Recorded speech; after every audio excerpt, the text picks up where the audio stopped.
Hello friends, in our previous sessions we saw some of the basic source documents that Daniel had just dumped in his bag. He also has a folder where he kept all his bank related documents. So as promised, today we are going to discuss all the bank documents that we come across in day-to-day business activities. Daniel has a few checks in here. Let us pull them out. Now this check here says pay to Daniel Traders or bearer. Then we have the amount in figures and in words.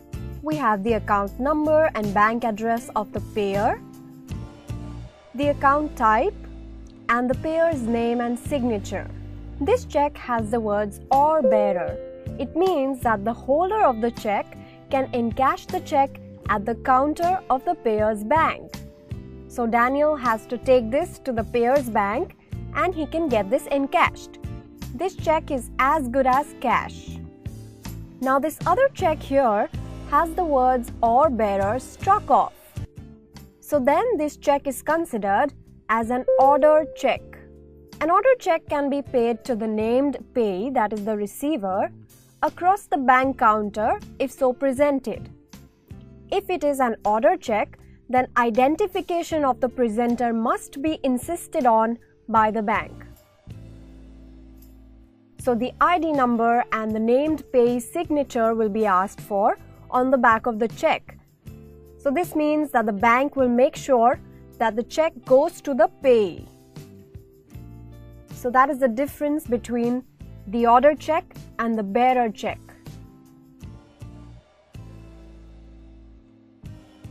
Now this is a third type of check we have. It is crossed by two parallel lines. And this type of check is called as a cross check. A cross check is safer than order or bearer check as money cannot be encashed on the counter when check is presented.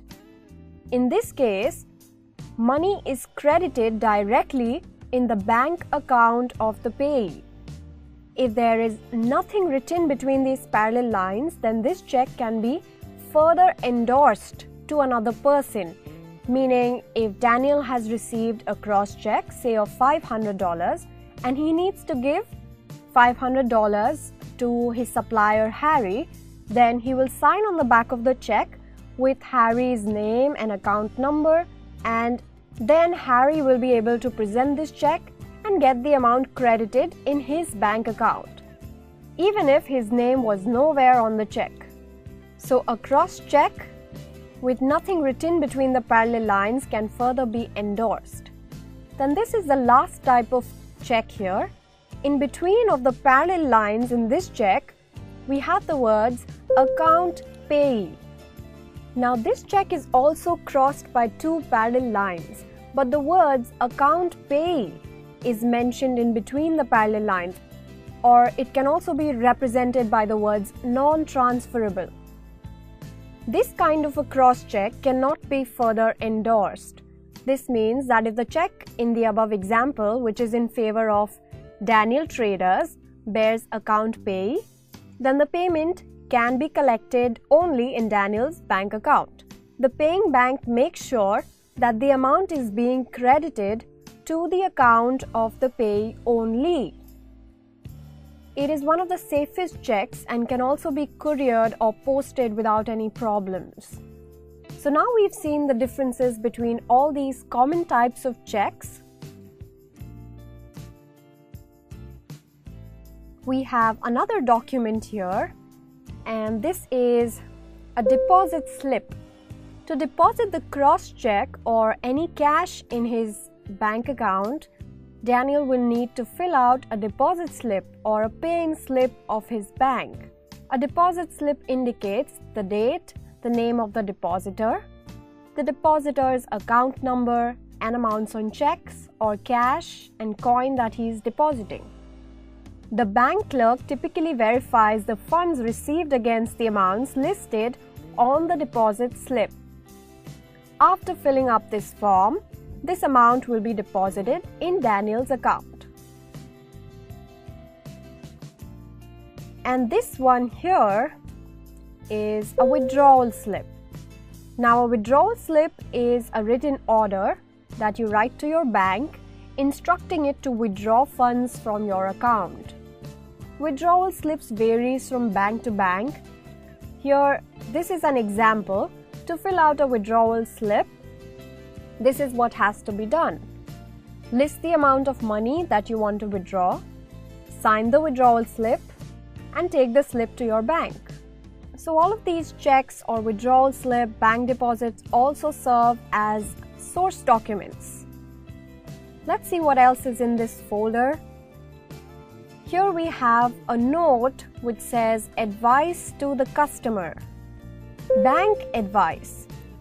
A business account holder may have instructed their bank to pay out expenses of his business like bills, rent, electricity, interest, dividends, salaries directly every month from their bank account, or to collect the same type of incomes directly on his behalf and get it credited in his account. So this is a bank advice statement issued by the bank which informs the account holder that their account has been debited or credited. Here the bank carries out the transaction by itself and then notifies the account holder through this statement. And we have one last document here. This is a bank statement. A bank statement is a printed record of the balance in a bank account and the amounts that have been paid into it and withdrawn from it. It is generally issued periodically, monthly, quarterly, 6-monthly, to the account holder. Normally, a current account holder. Now, Daniel has a business, so he has a current account with his bank. Since a current account gives permission to make more withdrawals, it is more preferable over a savings account for businessmen. But generally, we as individuals have a saving bank account and we are issued a passbook instead of a bank statement. However, even savings account holders may ask or request for a bank statement and they may get one. So this was all that's in his bag.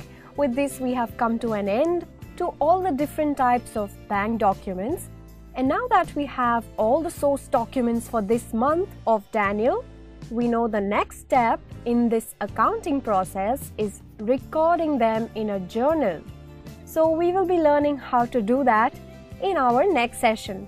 Do like the video, share your comments and subscribe for more such accounting videos.